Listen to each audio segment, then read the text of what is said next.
Let's now learn how to create an action sequence and how to set up the dependencies within that sequence.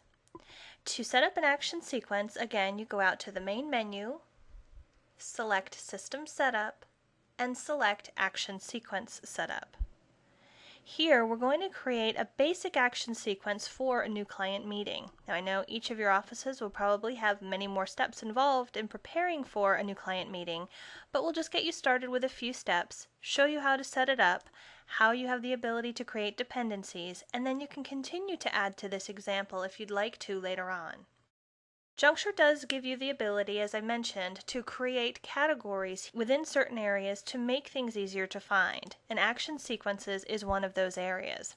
When you're in the action sequences setup, you want to select Add New Sequence.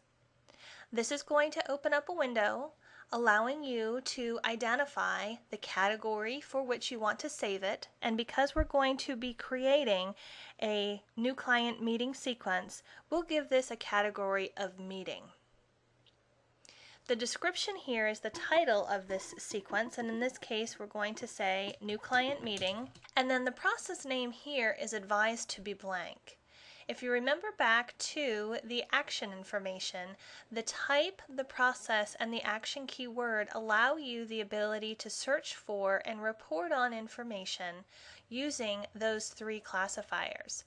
If you leave the process name blank, it will bring the title or the description of this action sequence down, so it will be easy to find all actions related to this particular sequence on the Actions tab or within the Actions dashboard.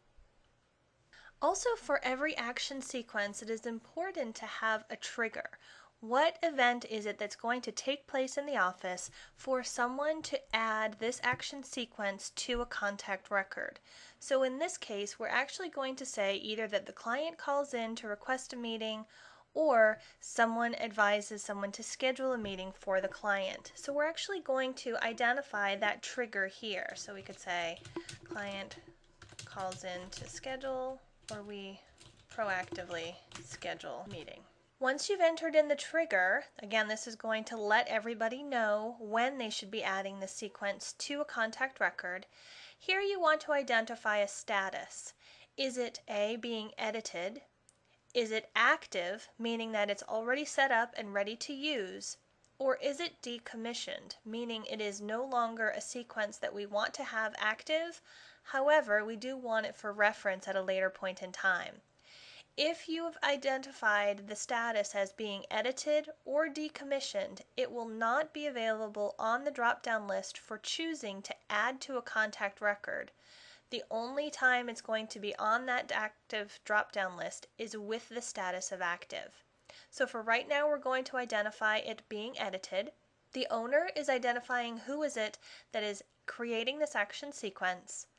And then the last review is identifying the date that this was last reviewed. This is going to allow anybody in the firm to see when was the last time we took a look at these sequences for completeness as well as accuracy. Once we've filled out all of these items, then we can begin to add the actions to our sequence. To add an action to this sequence, you would simply come down and select Add New Action Item. This is going to bring up a familiar screen to you where you can identify the type of the action, and in this case the first thing that we're going to do is send out a letter. So we're going to select the type of letter. You can leave the planning process and the file in blank, as they are both advanced areas of the program that do not apply to us in the basic class. In the note box, again, you want to give a brief description. So here we're going to say data sheet. Is there an action that's required? In this case, we're going to say yes. The days until this is due is 1. And who is it that the action is assigned to? In this case, we're going to assign this to Julie Cochran with a priority here of high. Then we can put in the description. What is it, like any other action, needs to be done? So here we'll say send appointment confirmation letter along with client data sheet. And then the action keywords here we can identify as correspondence. Once I'm done filling out my action details, I can then click Close, and here you're going to see is my action over here on the left-hand side, and visually my action over here on the right-hand side.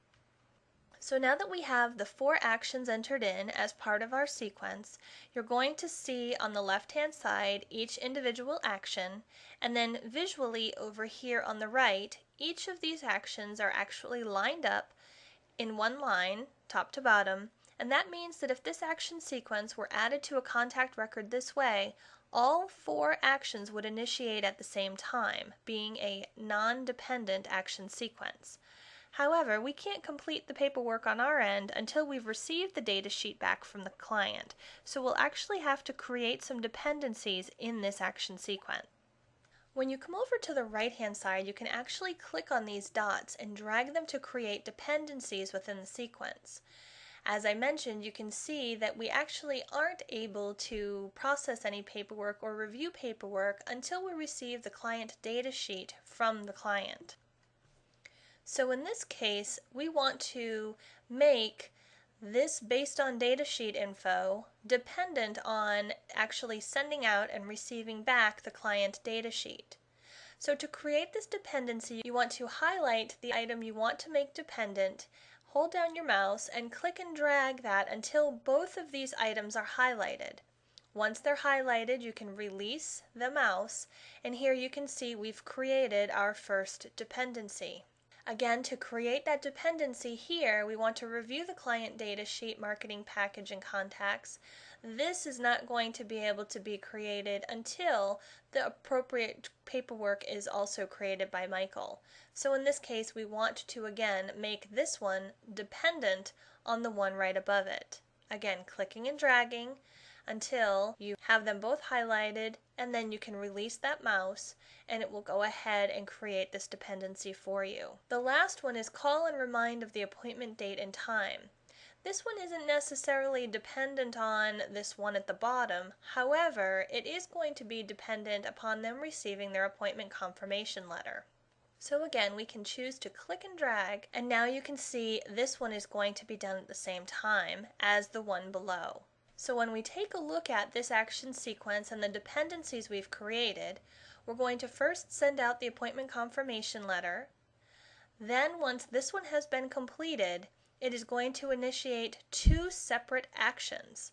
The first being, based on the data sheet, create the appropriate paperwork, and at the same time, because these are one right above the other, someone else is going to receive the action to call and remind her of the appointment.